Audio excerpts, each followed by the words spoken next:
Bem, amados, a Bíblia traz várias passagens que nos mostram que o homem viveu a escravidão. Em toda a história da humanidade, até os dias de hoje, são inúmeras as razões que levaram e levam o homem a viver essa escravidão. Entre elas temos o espírito de superioridade, ganância, sede de poder, desequilíbrio emocional, desestrutura familiar, que é o que mais temos hoje, a inversão de valores. A gente vive muito isso, principalmente na escola. Nós vemos a inversão de valores com as crianças, né? Falta de limites. E a maior de todas elas, a falta de Deus. Desta forma, o homem acaba se tornando refém da sua própria escravidão.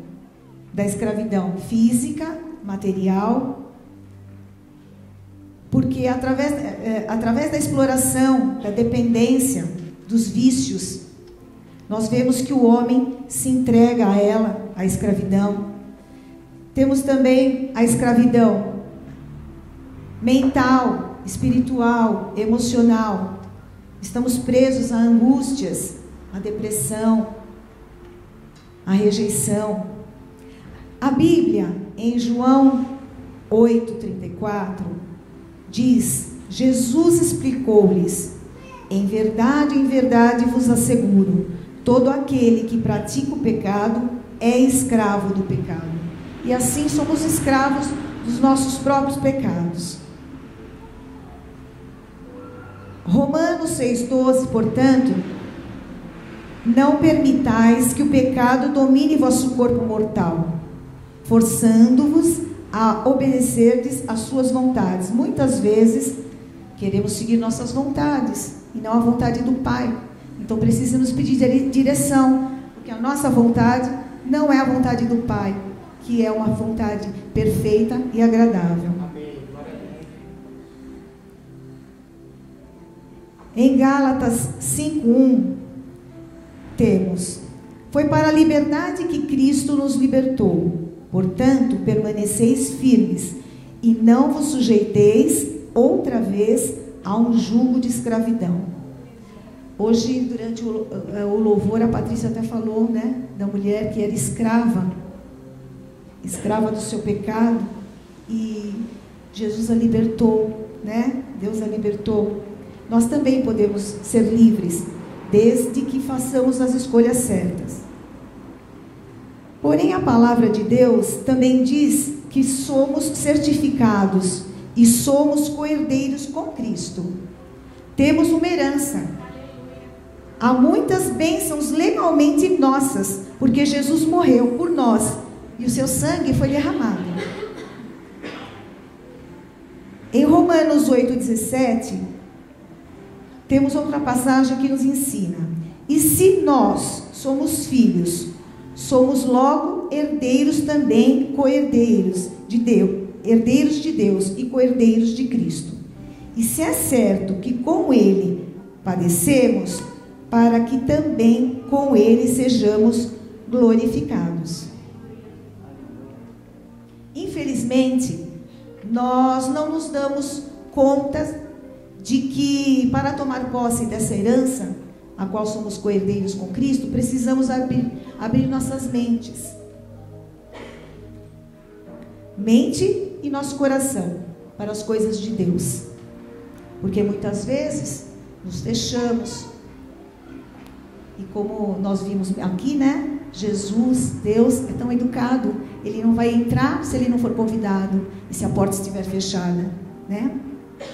Quando somos bem pequenos, nós nos espelhamos nos adultos que estão ao nosso redor, a nossa família, né? Os nossos pais, os nossos primeiros professores.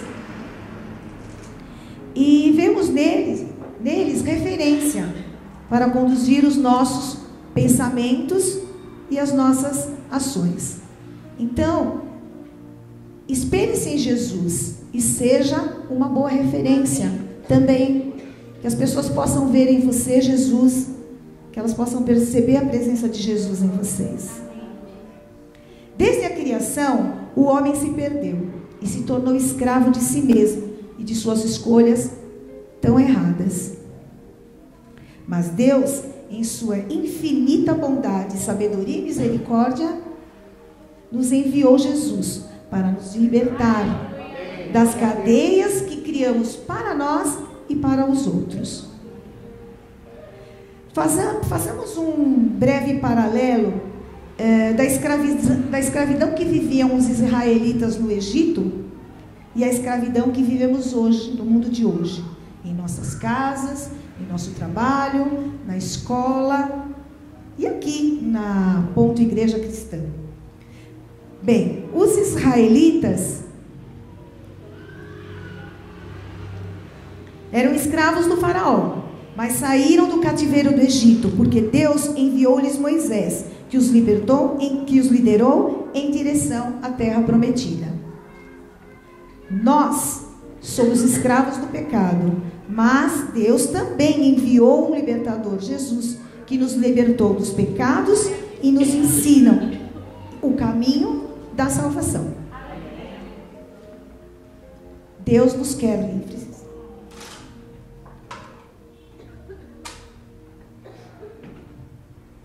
Passando pelo deserto. Os israelitas tinham que passar pelo deserto. Uma viagem que levou mais de 40 longos e dolorosos anos. E ainda a maioria deles nem conseguiu entrar na terra prometida. Por quê? Porque eles murmuravam demais e esfriaram a sua fé. E nós? Não somos diferentes dos israelitas. Reclamamos por acordar cedo, por ter que estudar, trabalhar, arrumar a casa.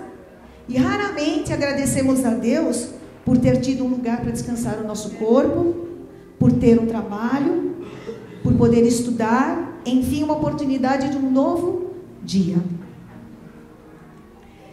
Quando olhamos a história dos israelitas, pensamos e nos perguntamos, mas se essa viagem, que eu fui lá ver um estudo, se essa viagem em linha reta levava apenas 11 dias, por que é que demoraram 40 anos para chegar lá?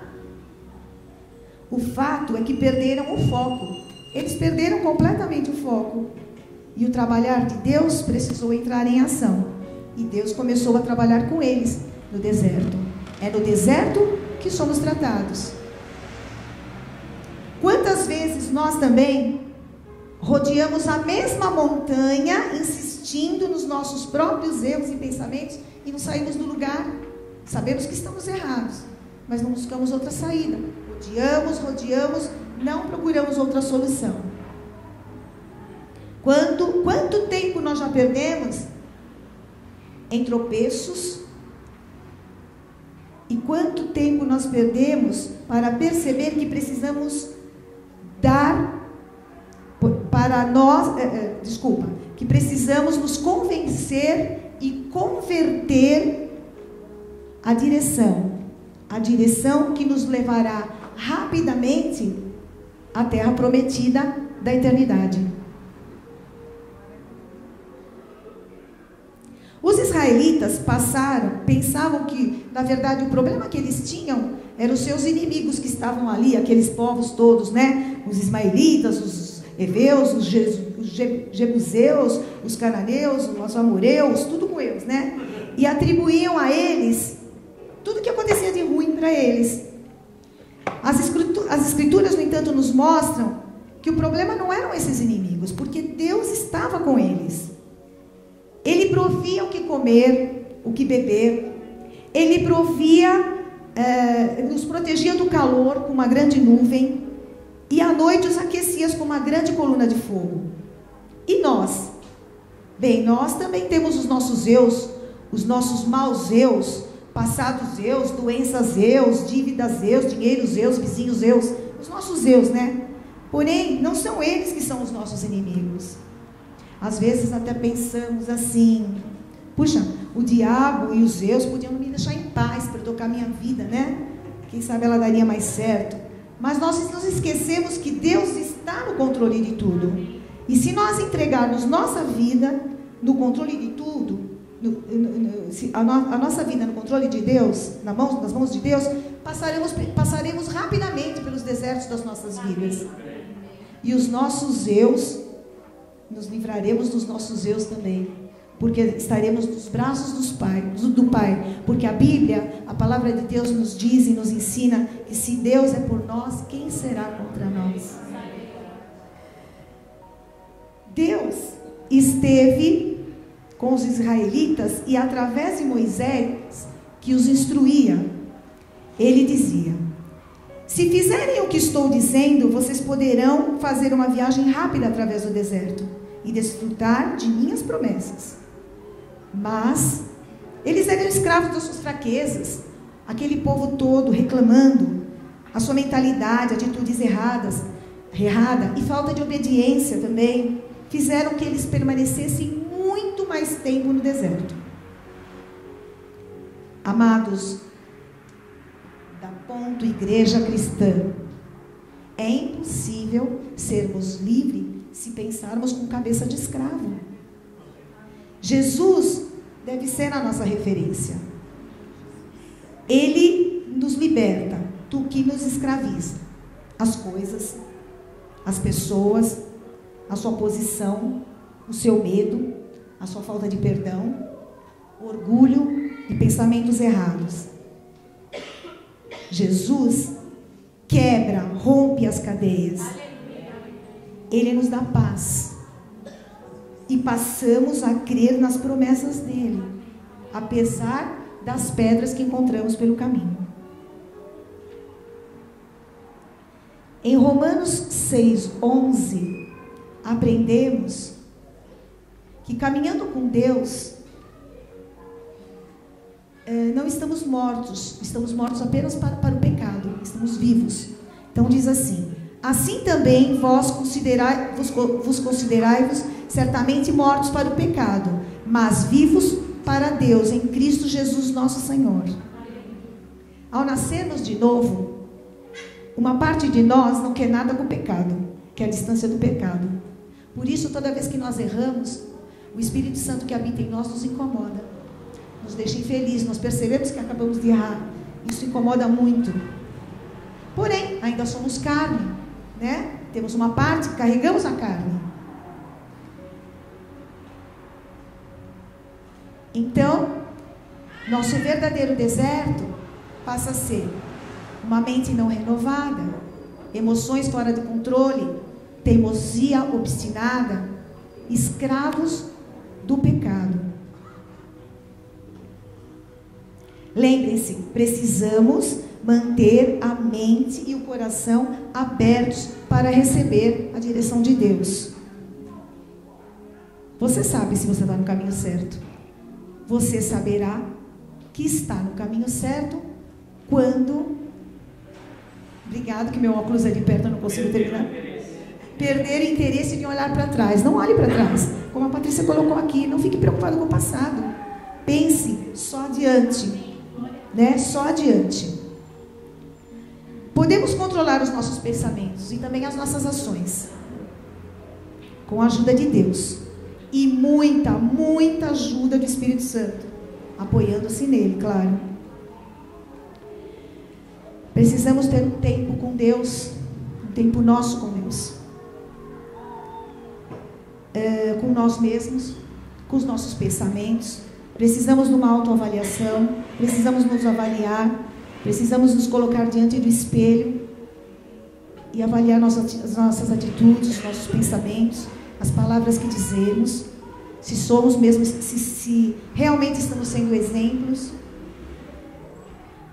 Observe se é hora de se livrar de alguns pensamentos errados que você tem, conceitos, porque às vezes a gente tem aquele conceito de uma coisa e não abre mão. Não, as pessoas às vezes até querem te convencer. Não, você tem que repensar, isso está errado. Mas você não abre mão daquele conceito, das suas teorias, das suas atitudes. Não, eu sempre fiz assim, eu vou continuar fazendo assim. Mas essas teorias, esses conceitos não se alinham com a palavra de Deus.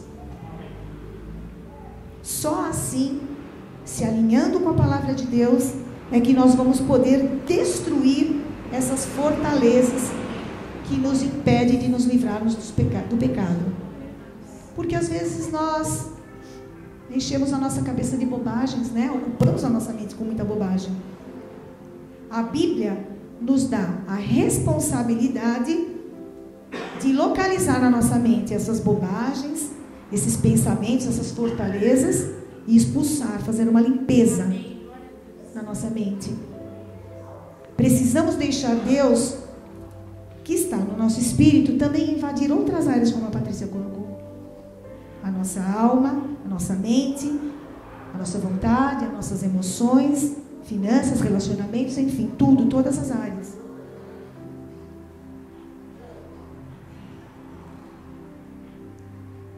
Deus quer ser visto através de nós como uma luz brilhante para o mundo, para que o mundo possa olhar para nós e também dizer: eu quero aquilo que você tem.